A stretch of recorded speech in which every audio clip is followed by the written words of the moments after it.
बिस्मिल्लाहिर्रहमानिर्रहीम। अस्सलामु अलैकुम स्टूडेंट्स। उम्मीद करता हूँ कि आप सब लोग खैरियत से होंगे और खुश होंगे। तो general mathematics class 9th arts के बच्चों के लिए 2025 के जो अहम सवालात हैं वो आज की इस वीडियो में सॉल्व किए जाएंगे। तो आज की इस वीडियो में हम क्वेश्चन नंबर 2 जो है जो शॉर्ट सवालात हैं वो सॉल्व किए जाएंगे। और अच्छा ये याद रखिएगा कि आपका पेपर पैटर्न ये नहीं होगा, ठीक है ना। पेपर पैटर्न जो है वो और के साथ आएगा, ठीक है। दो सवालात होंगे तो दोनों में से एक आपने करना होगा, एक ही करना होगा, दोनों नहीं करने।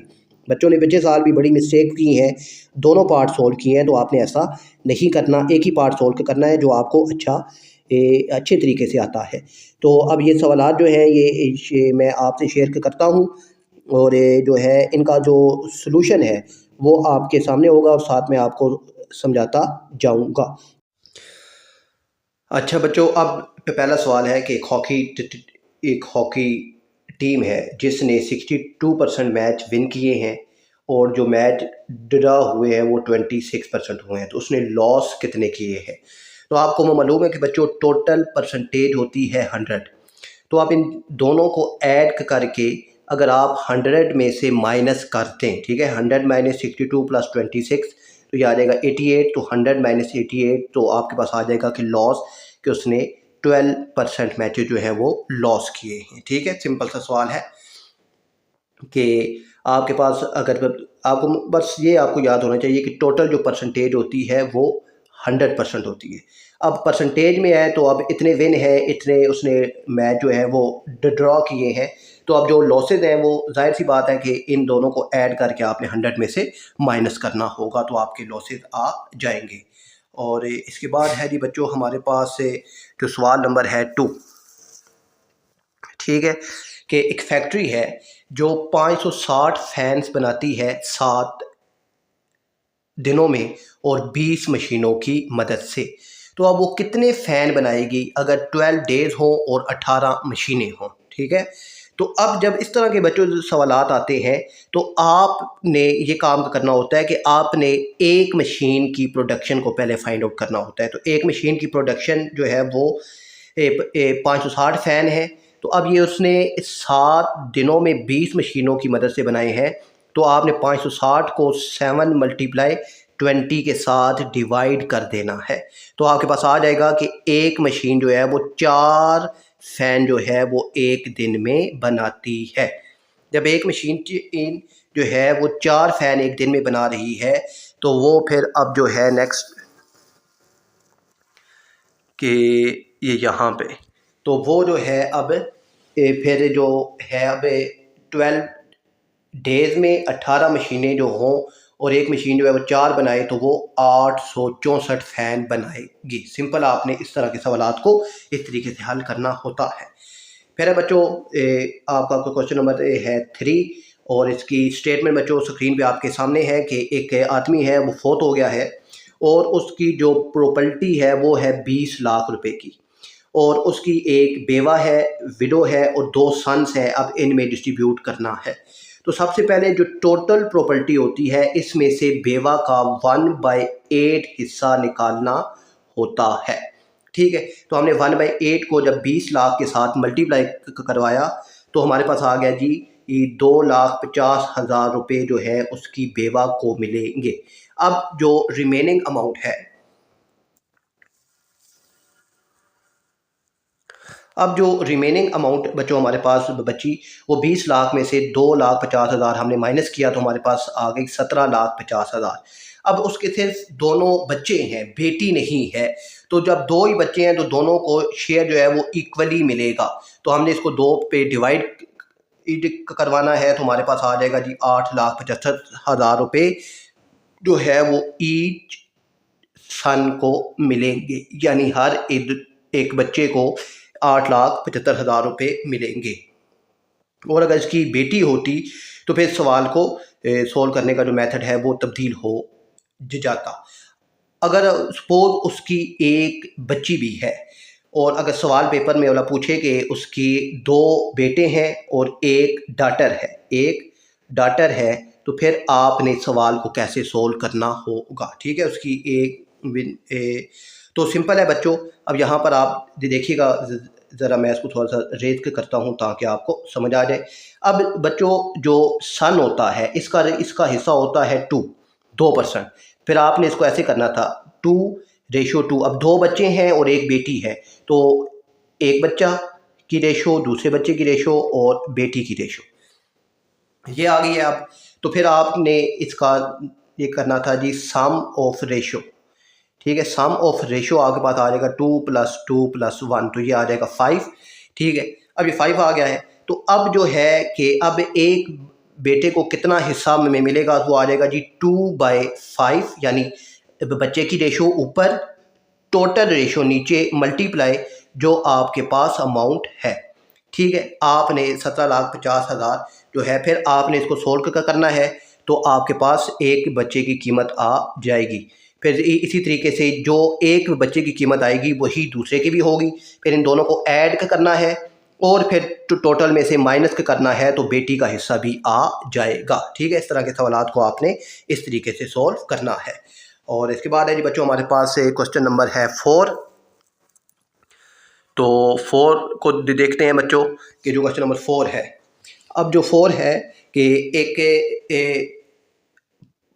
कुछ दोस्त हैं, उनको प्रॉफिट हुआ है 67,200 रुपये का, और जो उस बिज़नेस में, उस काम में जो उनकी रेशो है वो है 2:3:7। तो सबसे पहले आपने वही काम करना है जो अभी मैंने आपको बताया कि सम ऑफ रेशो 2 + 3 + 7, तो ये आ गया आपके पास 12। अब सवाल वाले में जो चीज़ है कि वो आपने ये बतानी है कि बिगेस्ट शेयर यानी सबसे ज़्यादा प्रॉफिट किसको मिलेगा। तो जाहिर सी बात है सबसे ज़्यादा प्रॉफिट उसी को मिलेगा जिसकी परसेंटेज सबसे ज़्यादा है, ठीक है। जिसकी परसेंटेज सबसे ज़्यादा है उसी को सबसे ज़्यादा प्रॉफिट मिलेगा। तो जब उसको सबसे ज़्यादा प्रॉफिट मिलेगा तो अब आपने फिर वही काम करना है कि अब उसकी ratio divided sum of ratio यानी टोटल रेशो मल्टीप्लाई जो प्रॉफिट है वो आपने करना है। तो आपके पास आ जाएगा जी 39,200 रुपये बिगेस्ट रेशो है, जिसकी सबसे ज़्यादा रेशो है, ठीक है। इस तरीके से आप इसको सोल्व करना है। और उसके बाद 5th है कि एक इनकम जो है, एक प्लॉट है जिसकी एनुअल इनकम है 14 लाख रुपए, और अब हमने मालूम करना है कि उसका जो टैक्स रेट है वो है 16%।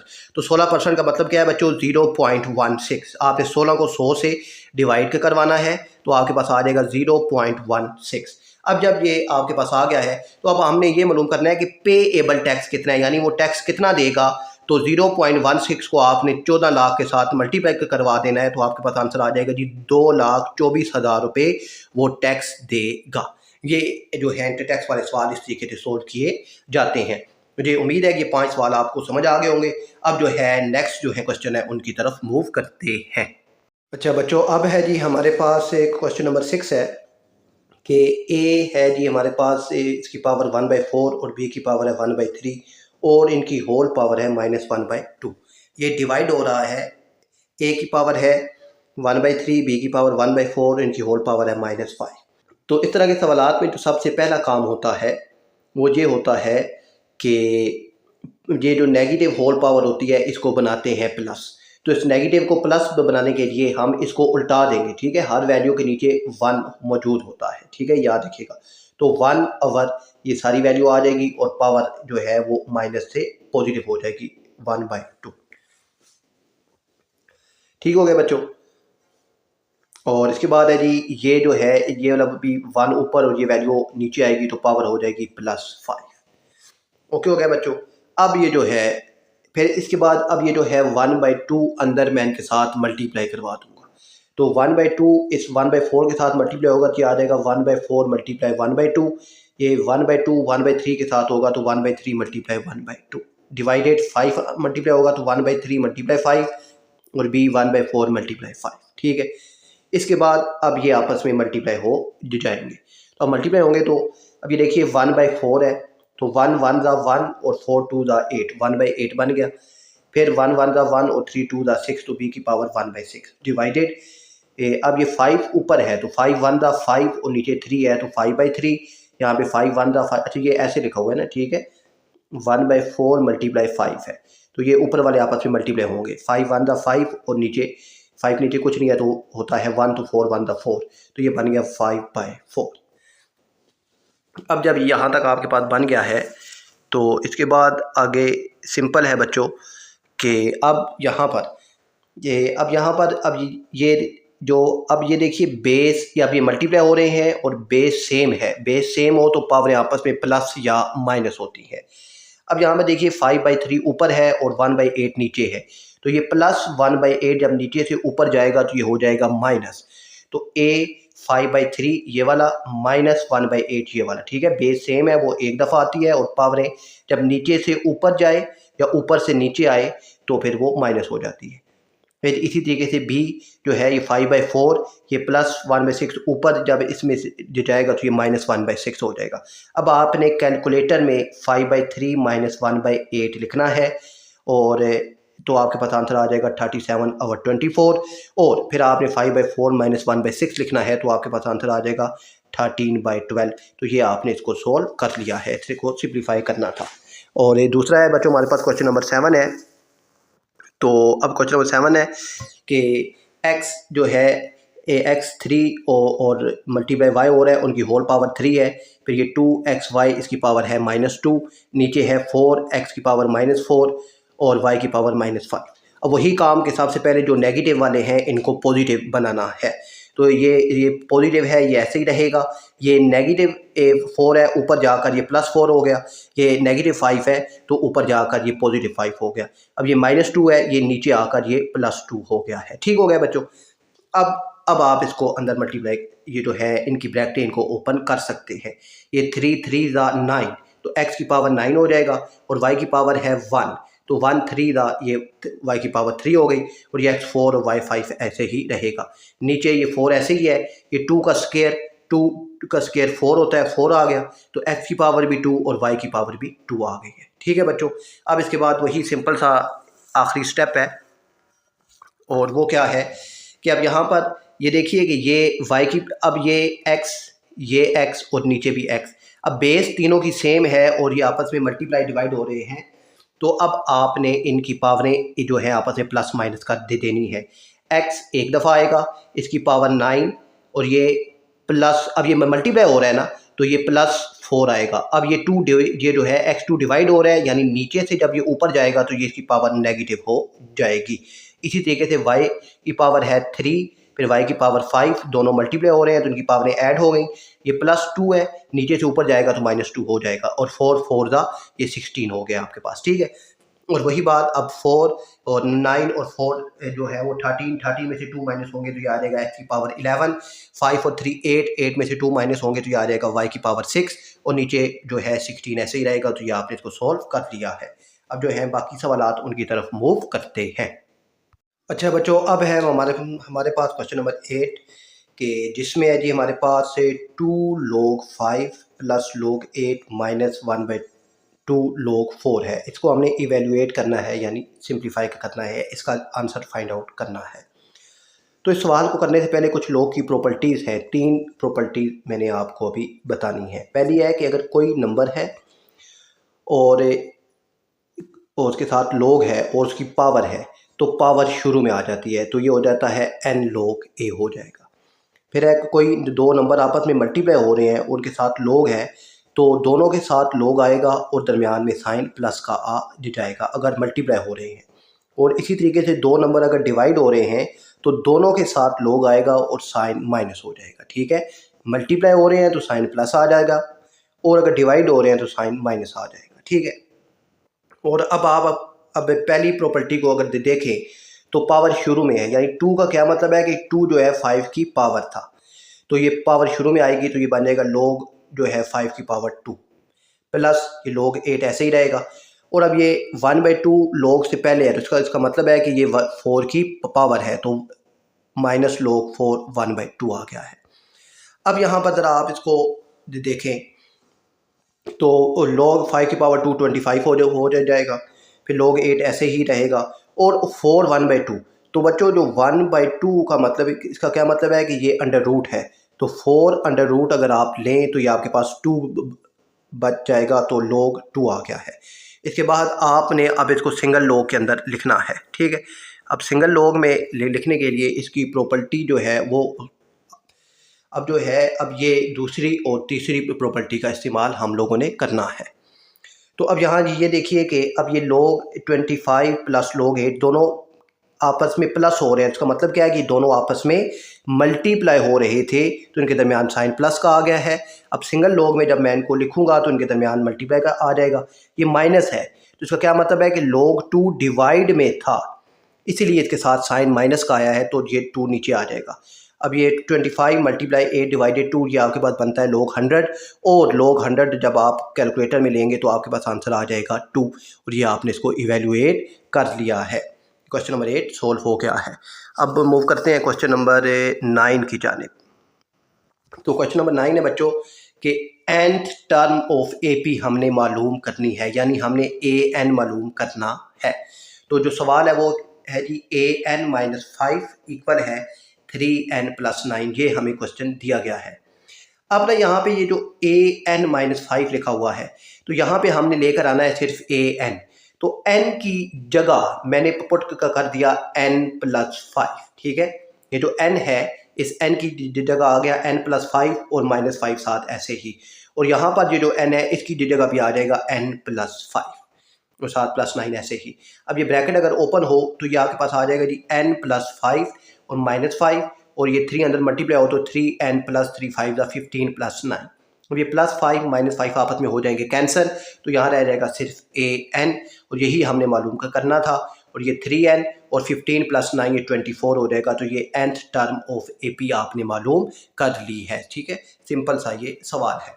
और इसके बाद है जी बच्चों क्वेश्चन नंबर जो है 10, उसको भी देख लेते हैं। ये भी काफ़ी आसान है कि 30 टर्म ऑफ GP हमने मालूम करना है, यानी A30 हमने मालूम करना है।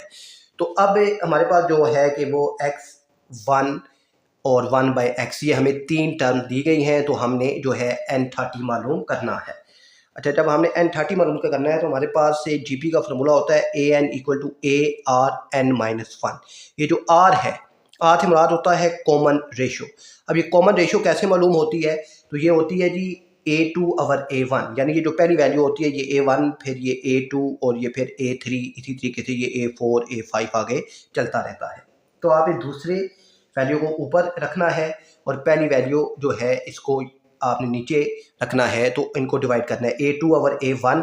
तो A2 जो है वो आपके पास है 1 और A जो 1 है ये आपके पास है x, तो 1/x, तो 1/x आपके पास R आ गया है।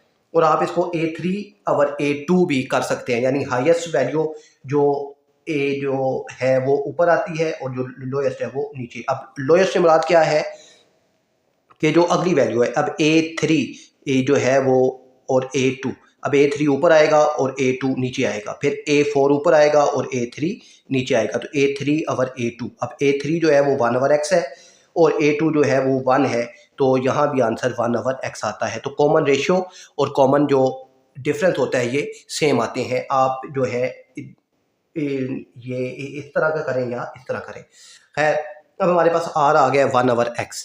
अब फार्मूला है हमारे पास AN जो है n से मुराद क्या है कि अब हमने क्या मालूम करना है 30, तो A30। अब A जो है A से मुराद पे पहली वैल्यू यानी जो x है वो आ गया, R की वैल्यू हमने मालूम हो गई है जी 1 ओवर x, और ऊपर है n-1। अब n क्या है 30 है, तो 30-1, तो 30-1 ये 29 आ जाएगा।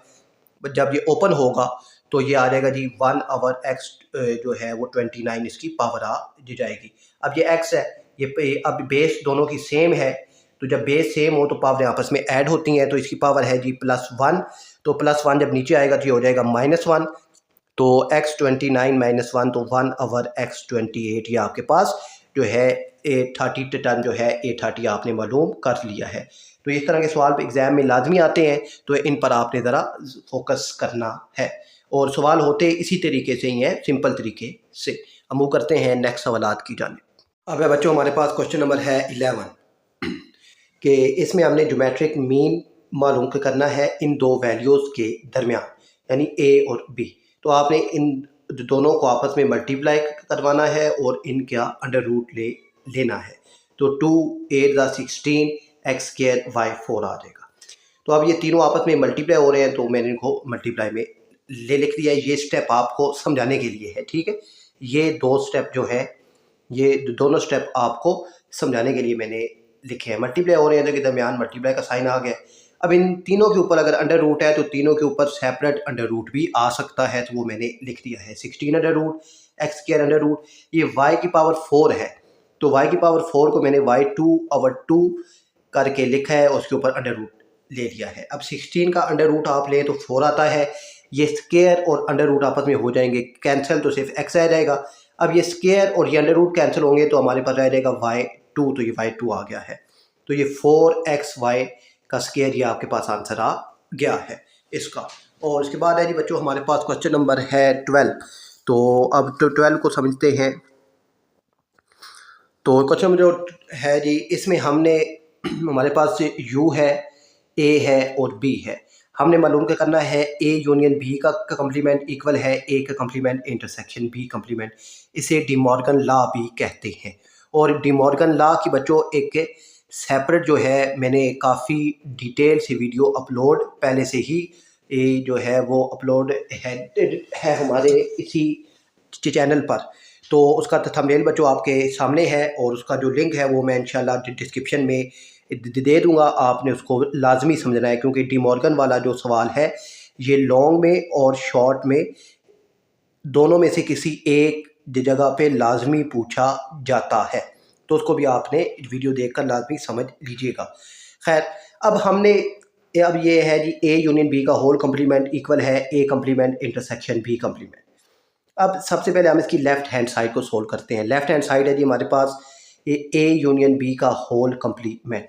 तो सबसे पहले ब्रैकेट को सोल्व करते हैं। तो ब्रैकेट में a यूनियन b, तो हमने a यूनियन b यहाँ पर लिख लिया सब, और फिर a की वैल्यू यूनियन b की वैल्यू आपने एग्जाम में भी इसी तरीके से ही लिखना है। फिर यूनियन का मतलब होता है कि दोनों को मिलाकर लिखना है। तो मिलाकर 1 2 3 बाद 6 7 8 और 9, ये आपने इनको मिलाकर लिख लिया है, ठीक है। और इसके बाद है जी अब इसका जो नेक्स्ट है कि a यूनियन b का अब कम्प्लीमेंट मालूम करना है। तो a यूनियन b के कम्प्लीमेंट का मतलब है कि इसको अब u में से आपने माइनस करवा देना है। तो पहले u लिखा हुआ है तो आपने पहले u की वैल्यू लिखनी है, फिर माइनस का साइन है तो फिर आपने माइनस का साइन लिखना है, और आगे a यूनियन b। तो अब आपने a यूनियन b का ये वाला जो आंसर है वो यहाँ पे लिखना है, ये आपने याद रखना है, ठीक है बच्चों। अब आपने इनको माइनस करना है। तो माइनस कैसे होता है, और अब उसको भी ज़रा समझिएगा कि माइनस कैसे होता है। कि अब इसमें जो वैल्यूज़ हैं, अब देखिए ये 1 है तो 1 दोनों में कैंसिल हो जाएगा, फिर ये 2 है तो 2 भी कैंसिल, ये 3 है तो 3 भी कैंसिल, इसके बाद ये जो है 6 ये भी कैंसिल, 7 है तो 7 भी कैंसिल, 8 है तो 8 भी दोनों में कैंसिल, 9 है तो 9 भी दोनों में कैंसिल। आपने पेपर में कैंसिल नहीं करना, ये आपको सिर्फ समझाने के लिए मैं बता रहा हूँ। अब यहाँ पे ये 4 और 5 बच गया है, तो ये 4 और 5 आपका आंसर आ गया है, ठीक है बच्चों, ये आपने याद रखना है। फिर उसके बाद हमारे पास है जी राइट हैंड साइड। अब राइट हैंड साइड है जी हमारे पास a complement intersection b complement. अब सबसे पहले हमने a का कम्प्लीमेंट मालूम करना है, ठीक है। तो अब a का कम्प्लीमेंट का मतलब क्या है, u माइनस a। तो सबसे पहले u की वैल्यू, फिर माइनस है माइनस, और फिर a की वैल्यूज आपने लिख ली हैं। अब इन दोनों में अब ये देखिए जी, ये 2 भी कैंसिल हो गया है और 3 भी कैंसिल है, इसके बाद 6 भी कैंसिल है और 9 भी कैंसिल हो गया। तो हमारे पास ये 1 4 5 7 1 4 5 7 और 8 ये जो है ये हमारा a कम्प्लीमेंट आ गया है। इसके बाद b का कम्प्लीमेंट है, तो b कम्प्लीमेंट का मतलब है u माइनस b। तो सबसे पहले u की वैल्यू हमने यहाँ पर लिखनी है, फिर माइनस, फिर b की वैल्यू हमने यहाँ पर लिखनी है। फिर अब ये देखिए 1 भी कैंसिल हो रहा है, 3 भी कैंसिल हो रहा है, 6 भी कैंसिल हो रहा है, 7 और 8 भी कैंसिल है। फिर 2 4 5 और 9, 2 4 5 और 9 ये हमारे पास आंसर आ गया है। अब लास्ट स्टेप है बच्चों हमारे पास कि अब हमने a complement intersection b complement मालूम करना है। तो अब एक कम्प्लीमेंट का जवाब हमारे पास मौजूद है, वो यहाँ आ जाएगा। इंटरसेक्शन का साइन फिर बी के कम्प्लीमेंट का आंसर भी मौजूद है, वो यहाँ आ जाएगा। तो अब इंटरसेक्शन का मतलब है जो दोनों में चीज़ मौजूद है, जो कॉमन है वो आपने लिखनी है। तो कॉमन आपने देखिए ये 4 5 4 5 दोनों में कॉमन आ रहा है, इसके अलावा और कोई चीज़ कॉमन नहीं है, तो आपने 4 5 लिख लिया। अब ये देखिए लेफ़्ट हैंड साइड और राइट हैंड साइड दोनों आपस में इक्वल हैं, तो आपने ये लास्ट पे लिख लेना है कि लेफ़्ट हैंड साइड इक्वल है राइट हैंड साइड के। तो आपका जो आंसर है वो मुकम्मल हो गया है सवाल। हम वो करते हैं जो नेक्स्ट सवाल आते हैं उनकी जानिब। अब है बच्चों हमारे पास 14 है कि इसमें हमने हमारे पास से है जी y = 3x+4। हमने इसका बनाना है ग्राफ, ठीक है। अब ग्राफ बनाने के लिए हमारे पास होते हैं 3 पॉइंट्स। पहला पॉइंट होता है कि आपके पास जो इक्वेशन है उसको आपने y के बराबर करना होता है, तो ये y के बराबर है पहले से ही, तो ये पहला पॉइंट ओके हो गया। दूसरा पॉइंट होता है हमने बनाना होता है टेबल। दूसरा पॉइंट होता है कि हमने टेबल बनाना है। तो अब ये है हमारे पास बच्चों लीनियर इक्वेशन, ठीक है। लीनियर इक्वेशन आपने याद रखना है कि जब भी लीनियर इक्वेशन होगी तो उसका जो x होगा ऊपर x नीचे y, तो x की वैल्यू -2 -1 0 +1 और +2 आएगा। अब ये जो y है, y का जवाब कैसे आएगा? तो y का जवाब ये जो x की वैल्यू है यहाँ पर आपने पुट करना है एक दफ़ा -2, तो ये जवाब आएगा। फिर एक दफ़ा पुट करना है -1, फिर 0, फिर +1, फिर +2। तो आपका बहुत ज़्यादा जो टाइम है वो लग जाएगा, ठीक है। पेपर में इतना टाइम नहीं होता। तो अब इसके लिए ना आपने अपने कैलकुलेटर में आपने जो है मोड, आपका साइंटिफिक कैलकुलेटर होना चाहिए आपके पास। ये याद रखिएगा कि अब आप क्लास 9th में हैं, साइंटिफिक कैलकुलेटर होना आपके पास बहुत ज़रूरी है। आपने मोड प्रेस करना है। मोड प्रेस करने के बाद आपके पास से एक विंडो ओपन होगी जिसमें यहाँ पर नंबर लिखे होंगे। तो 7 नंबर जो होगा वो होगा आपका, और वहाँ लिखा होगा टेबल, ठीक है। आप अपना कैलकुलेटर अपने पास रख कर इसको देख भी सकते हैं। तो जब आपने प्रेस करेंगे 7 को प्रेस करना है तो आपके पास आ जाएगा जी लिखा हुआ f(x). अब ये f(x) का मतलब है कि ये y है, ठीक है, ये y है। तो अब आपने अपनी ये इक्वेशन लिखनी है 3x+4। अब आप जब 3 लिखेंगे तो x कैसे लिखेंगे? तो ये जो x है, x को लिखने के लिए आपने प्रेस करना है अल्फ़ा, और जहाँ पे ब्रैकेट हो रही है क्लोज आपने इसको प्रेस करना है, तो आपका x आ जाएगा +4। तो फिर बाकी जो है आगे अब मेरे पास नहीं है कैलकुलेटर, तो अब मेरे पास जो मोबाइल में है कैलकुलेटर उसकी जो है वीडियो बनाकर मैं साथ जो है अपलोड कर रहा हूँ, ताकि आपको समझ आ जाए कि ये वैल्यूज़ कहाँ से आई है।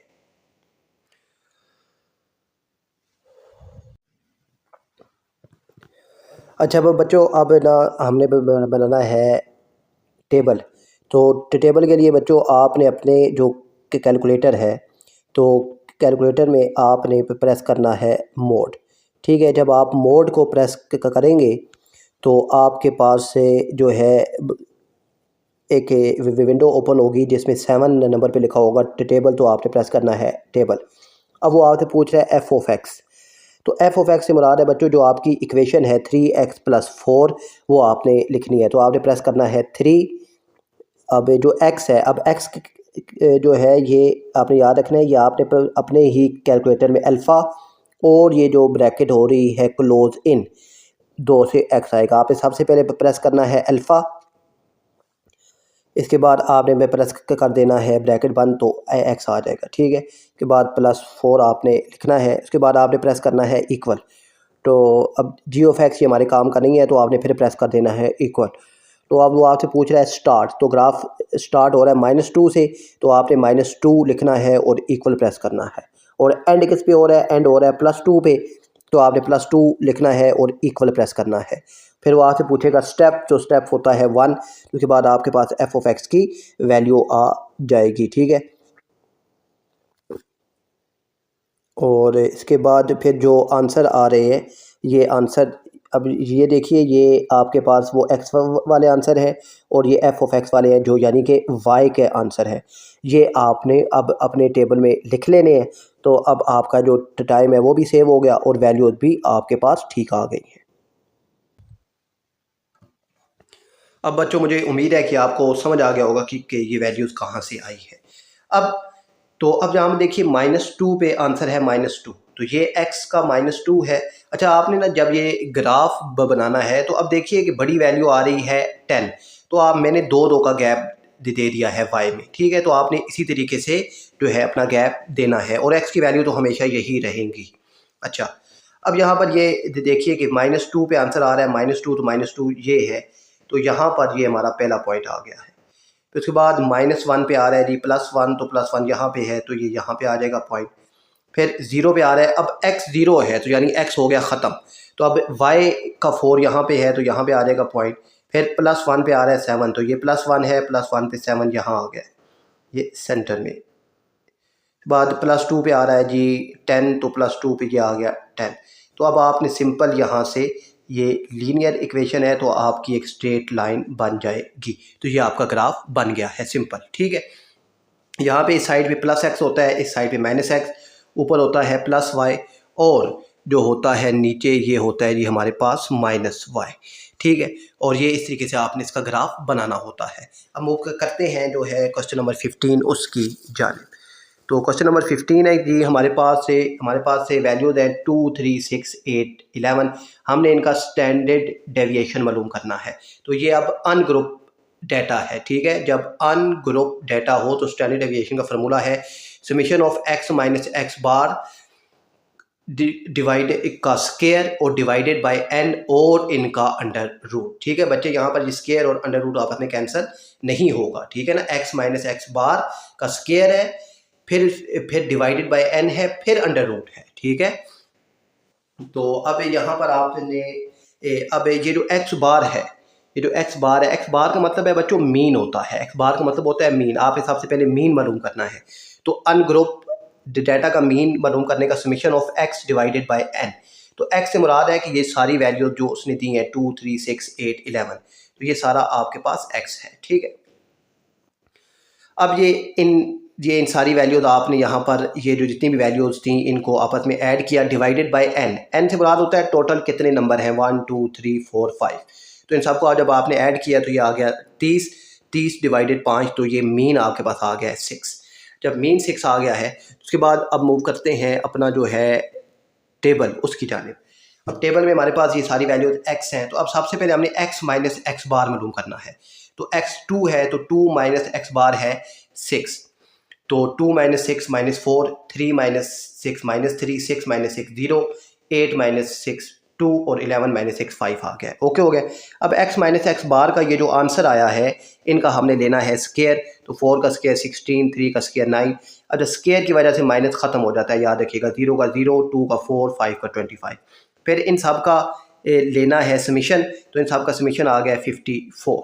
अब समीशन 54 आ गया है, तो अब आप ज़रा फार्मूले को देखिए जी, इस ये x माइनस एक्स बार का जो समीशन है वो 54 है।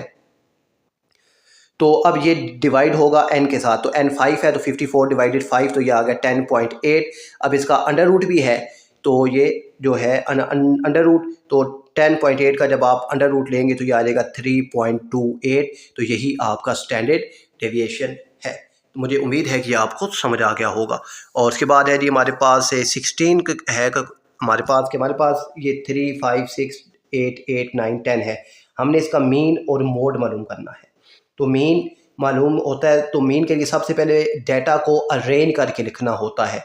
तो डाटा आप अगर देखें तो ये पहले से ही अरेंज यानी सीक्वेंस में तरतीब के साथ लिखा हुआ है।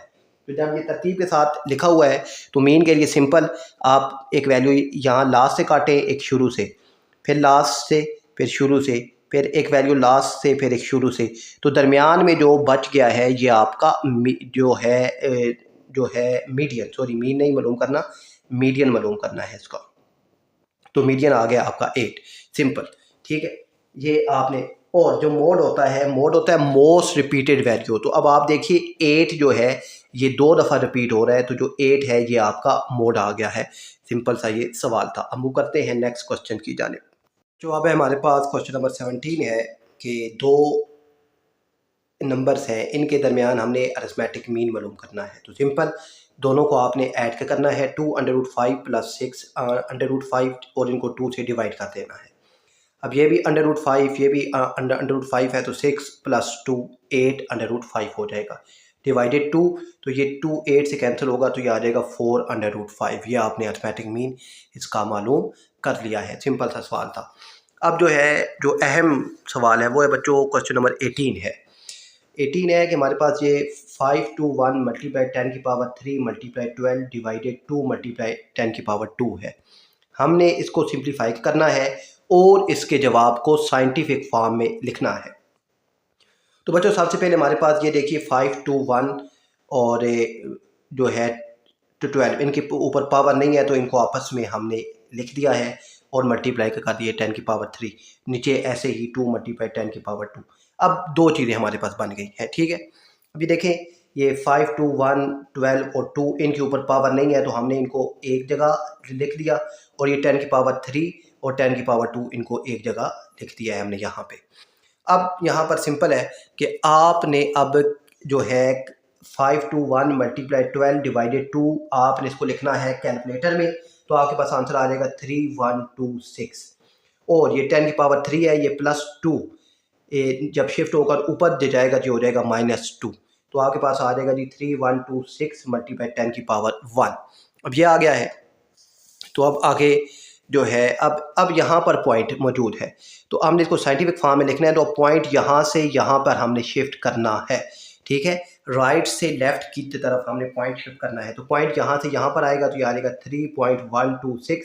अब 1 2 3 लफ्ज़ के बाद जो है हमने पॉइंट शिफ्ट किया है तो उसकी पावर में +3 हो जाएगा। तो 3 + 1 4, तो 3.126 मल्टीप्लाई 10 की पावर 4, तो ये हमारे पास आंसर आ गया है। तो बच्चों आपने चैनल को लाजमी सब्सक्राइब भी करना है, वीडियो को शेयर भी करना है और वीडियो को लाइक भी आपने करना है। और इसके लॉन्ग सवालात इंशाल्लाह नेक्स्ट वीडियो में आपसे शेयर किए जाएंगे। अपना ख्याल रखिएगा। अल्लाह हाफिज़।